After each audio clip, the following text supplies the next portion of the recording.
Progress report. ఈ వారం తెలంగాణ ప్రజాప్రభుత్వం కీలక కార్యక్రమాలు చేపట్టింది, కీలక నిర్ణయాలు తీసుకుంది.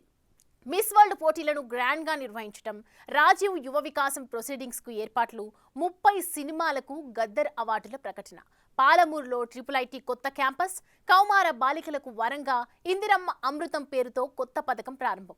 ఇలాంటివెన్నో ఈ వారం కీలకంగా మారాయి. ఫుల్ డీటెయిల్స్ ఇప్పుడు చూద్దాం.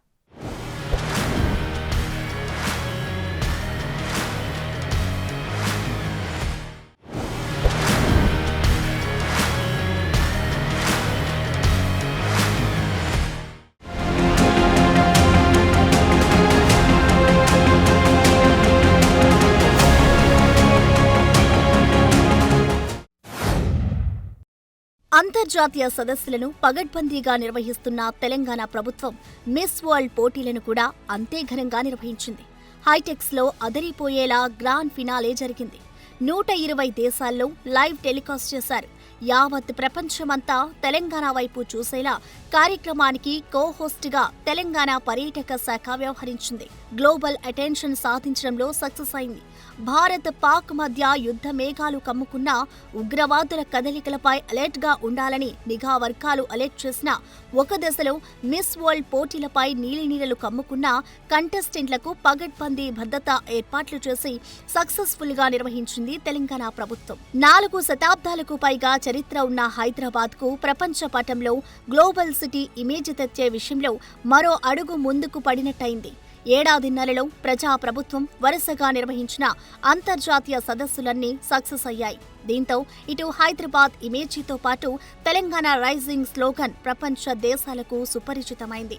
న్యూయార్క్ సిటీలోని ప్రఖ్యాత టైమ్ స్క్వేర్లో తెలంగాణ సంస్కృతి మెరిసేలా తెలంగాణ జరూర్ ఆనా అంటూ మిస్ వరల్డ్ పోటీల వీడియోను ప్రదర్శించారు. తెలంగాణ సంస్కృతి సాంప్రదాయాలను ప్రతిబింబించేలా వీడియో ప్లే చేశారు.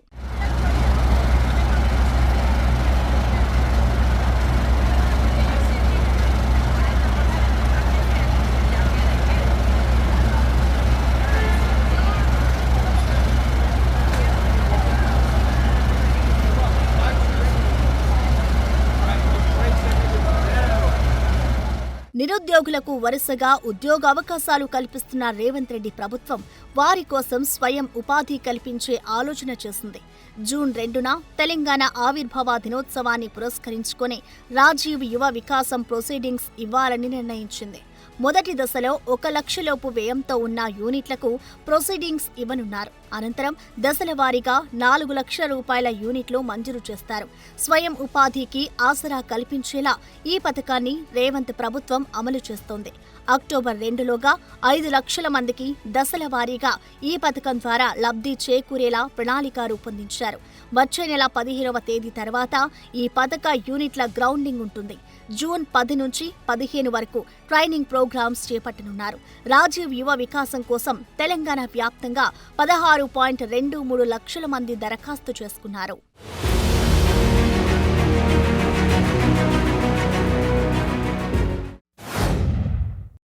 ఎన్నాళ్లుగానో ఎదురు చూస్తున్న సినీ అవార్డులను తెలంగాణ ప్రభుత్వం ప్రకటించింది. రాష్ట్ర విభజన జరిగాక నంది అవార్డుల కార్యక్రమం నిలిచిపోయింది. ఈ స్థానంలో రేవంత్ ప్రభుత్వం గద్దర్ అవార్డులను తీసుకొచ్చింది. సినీ ఇండస్ట్రీకి చెందిన వారిని ప్రోత్సహించే ఉద్దేశంతో ఈ అవార్డులను ప్రవేశపెట్టింది.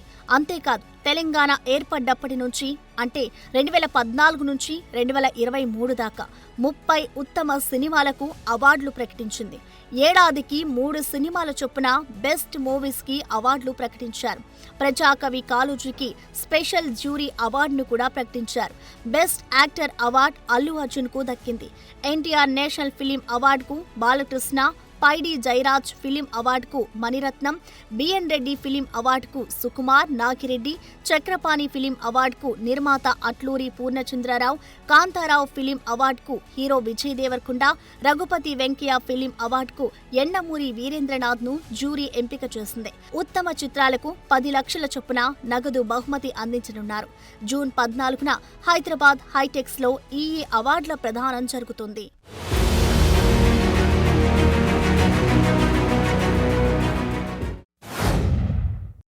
విద్య, ఉపాధి, ఉద్యోగ అవకాశాలను విస్తృతం చేస్తున్న తెలంగాణ ప్రభుత్వం మరో కొత్త నిర్ణయం తీసుకుంది. ఇన్నాళ్లు వెనుకబడ్డ మహబూబ్ నగర్ జిల్లాను ఎడ్యుకేషన్ హబ్గా మార్చే ప్రయత్నాలు జరుగుతున్నాయి. ఇప్పటికే పాలమూరు యూనివర్సిటీలో లా, ఇంజనీరింగ్ కాలేజీలు ఏర్పాటు చేయగా తాజాగా RGUKT, బాసరా IIITకి అనుబంధంగా మహబూబ్ నగర్ జిల్లాకు IIIT కాలేజీ మంజూరు చేసింది ప్రభుత్వం. ఇందుకు సంబంధించిన జీవోను విడుదల చేసింది. IIIT పూర్తి స్థాయి క్యాంపస్ ఏర్పాటు కోసం దివిటిపల్లి వద్ద స్థల పరిశీలన కూడా అధికారులు పూర్తి చేశారు. ఈ విద్యా సంవత్సరం నుంచే క్లాసెస్ జరగనున్నాయి. ప్రస్తుతం 3 కోర్సులు ప్రవేశపెడుతున్నారు. Computer science and engineering, artificial intelligence and machine learning, data science కోర్సులు తెచ్చారు. ఒక్కో కోర్సులో 60 మంది చొప్పున 180 మంది విద్యార్థులకు అడ్మిషన్లు ఇస్తారు. విద్యార్థులకు హాస్టల్ వసతి కూడా కల్పిస్తారు. ఇక్కడ IIIT కాలేజ్ క్యాంపస్ ఏర్పాటుతో జడ్చర్ల రూపురేఖలు మారనున్నాయి.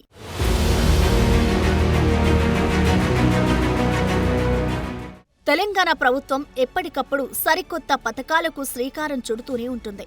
పథకం చిన్నదా పెద్దదా అని కాదు, ఎంత బెనిఫిట్ చేస్తుందన్నదే ఇంపార్టెంట్. ఈ క్రమంలోనే బాలికల్లో రక్తహీనతను నివారించేందుకు మే 29న ఇందిరమ్మ అమృతం పథకాన్ని తీసుకొచ్చింది. ఆడపిల్లలకు శక్తినిద్దాం, ఆరోగ్య తెలంగాణను నిర్మిద్దాం అనే నినాదంతో ఈ సరికొత్త పథకాన్ని రేవంత్ ప్రభుత్వం తీసుకొచ్చింది. 14 నుంచి 18 ఏళ్ల వయసు ఉన్న అమ్మాయిలకు అంగన్వాడీ కేంద్రాల ద్వారా ప్రతిరోజు ఒక పల్లి పట్టీతో పాటు చిరుధాన్యాల పట్టీని అందజేయాలని ప్రభుత్వం నిర్ణయించింది. ఈ పథకాన్ని పైలట్ ప్రాజెక్టులో భాగంగా భద్రాద్రి కొత్తగూడెం, కొమురం భీం ఆసిఫాబాద్, జయశంకర్ భూపాలపల్లి జిల్లాల్లో అమలు చేయనున్నారు. కొత్తగూడెం జిల్లాలో 23,399 మందికి, కొమురం భీం జిల్లాలో 18,230 మందికి, భూపాలపల్లి జిల్లాలో 8,640 మంది బాలికలకు ప్రయోజనం చేకూర్చనున్నారు. జాతీయ కుటుంబ ఆరోగ్య సర్వే 5 ప్రకారం తెలంగాణలో 64.7% బాలికలు రక్తహీనతతో బాధపడుతున్నట్లు వెల్లడైంది. దీన్ని నివారించేందుకు ప్రభుత్వం చర్యలు చేపడుతోంది. ఈ పథకంలో భాగంగా ప్రతిరోజు 1 చొప్పున నెల రోజులకు 30 చిక్కీలు ఇస్తారు. ప్రతి 15 రోజులకు ఒకసారి చొప్పున 2 సార్లు వీటిని పంపిణీ చేస్తారు. ఒక్కో చిక్కీలో సుమారు 600 క్యాలరీలు, 18 నుంచి 20 గ్రాముల ప్రోటీన్లతో పాటు సూక్ష్మ పోషకాలు సైతం వీటిలో ఉండేలా చూస్తున్నారు.